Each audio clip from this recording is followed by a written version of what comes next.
ठेले पर बेचता कपड़े, परिवार का पालता पेट, तभी शहजाद को मिला कोई ऐसा बना गया करोड़पति। घर पे कार्रवाई के बाद ईडी की एंट्री, एनआईए कर सकती है पूछताछ। शहजाद के पास कुबेर का धन मिला। जिस शहजाद को निर्दोष बता रहे हैं ओवैसी राहुल और इमरान प्रतापगढ़ी, उसका कांड सुनकर उड़ जाएंगे होश।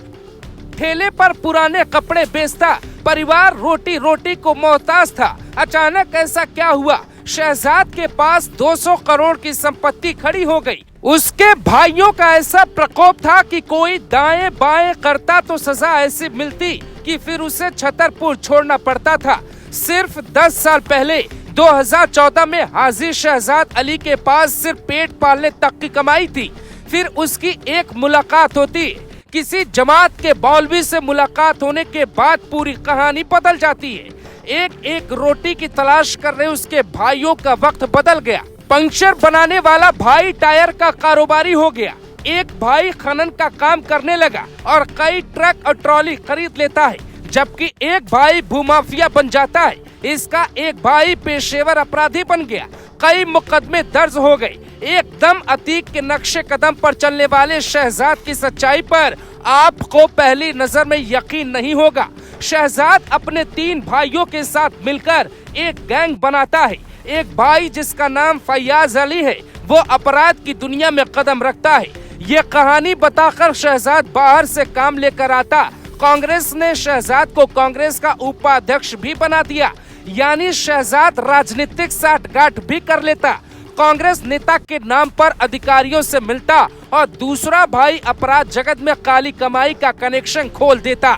जमीन पर अवैध कब्जा करना, वसूली और गंभीर अपराध की तरफ फैयाज को काफी सफलता मिली। काली कमाई देखकर मन बढ़ गया। इसी मन बढ़ने के कारण शहजाद ने बड़ा काम उठाना शुरू कर दिया। इसी बीच इसकी एक मुलाकात किसी बाहरी शेख से होती है। इसकी किस्मत वहीं बदल जाती है। देखते ही देखते शहजाद ने अपने भाइयों के साथ मिलकर करोड़ों की संपत्ति खड़ी कर ली। जहां शहजाद की हवेली थी, वो उसकी जमीन नहीं थी। अपने अपराधी भाई का डर दिखाकर एक कुशवाहा परिवार की जमीन पर कब्जा कर लेता है। काली कमाई का अंजाम भी काला होता है। बुलडोजर चलने के बाद कई पीड़ित सामने आने लगे हैं। अब तक डीएम पार्थ जायसवाल के पास कई शिकायतें पहुंच चुकी हैं, जिसमें शिकायतकर्ताओं ने दावा किया है कि उनकी जमीन कौड़ी के भाव में लेकर उसने डर दिखाकर कब्जा जमा लिया है। जिस थाने को घेर कर कोई बड़ी घटना को अंजाम देना चाहता था, उसी थाने में शहजाद और उसके भाइयों के खिलाफ पहले से ही कई गंभीर मुकदमे दर्ज हैं। पुलिस मौके की तलाश में थी। हाजी शहजाद के घर के भीतर अदालत लगती। इसके बदले वो सेटलमेंट अमाउंट लेता। अपना डर कायम करते हुए वो गरीबों का मसीहा बनने की कोशिश करता और नाटक भी कर लेता। लोगों के काम निपटाने के बहाने उसके घर पे रोज पंचायत लगती। लाखों का लेन देन भी होता। पूरी संभावना है कि शहजाद के केस में एनआईए की एंट्री हो सकती है। ईडी की छापेमारी की भी तैयारी की खबर है। शहजाद का पूरा घर पुलिस के कंट्रोल में है। ऐसा भी कहा जा रहा है कि उसके शीश महल के नीचे की खुदाई होनी है। आसपास के लोगों का दावा है कि शहजाद के घर में कुछ भी मिल सकता है। क्या पता किसी के होने का शक हो। क्या करोड़ों के राज जमीन के भीतर दफन है। शहजाद के टूटे घर को देखकर ओवैसी और इमरान प्रतापगढ़ी के साथ कांग्रेस को भारी भरकम दर्द हो रहा है।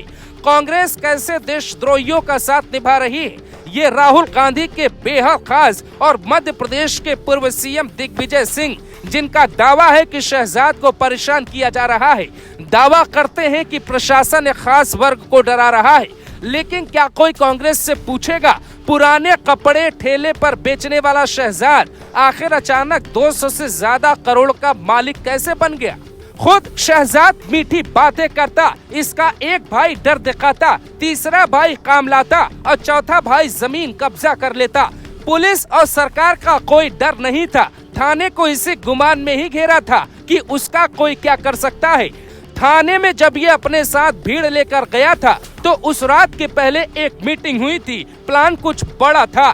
शहजाद का मानना था ये काम हो जाने के बाद छतरपुर के एक खास वर्ग की जिंदगी वो अकेले ही बदल देगा। फोन में किसी शेख की फोटो भी रखता, वो अपने लोगों से कहता कि उसका कनेक्शन बड़े बड़े लोगों के साथ कई विदेशी लोगों से भी हो चुका है। जिस हिसाब से योगी स्टाइल में मोहन यादव ने बिना वक्त गवाए 3 बुलडोजर और 1 जेसीबी भेजी, उससे साफ पता चलता है कि शहजाद का कोई बड़ा किस्सा सरकार के पास पहले से ही मौजूद था। आपको ग्लोबल भारत टीवी ने पहले ही बताया था, शहजाद कुछ बड़ी तैयारी कर रहा था। अगर वो काम हो जाता तो एक बार भारत के हिलने की संभावना भी बन जाती। इसीलिए प्रशासन बार बार नोटिस भेज रहा था। धरती पर कोई एक नेक इंसान पैदा होता है तो वो अपने साथ कई राज्यों, कई देशों और कई व्यक्तियों को प्रभावित करता है। कौन जानता था योगी बुलडोजर मॉडल यूपी में लेकर आएंगे और अंत मध्य प्रदेश के छतरपुर के शहनवाज का भी हो जाएगा, उसके भाइयों का भी होगा और उसकी काली कमाई पर ऐसा एक्शन होगा कि पाकिस्तान से लेकर हिंदुस्तान के कुछ लोगों को दर्द होने लगता है।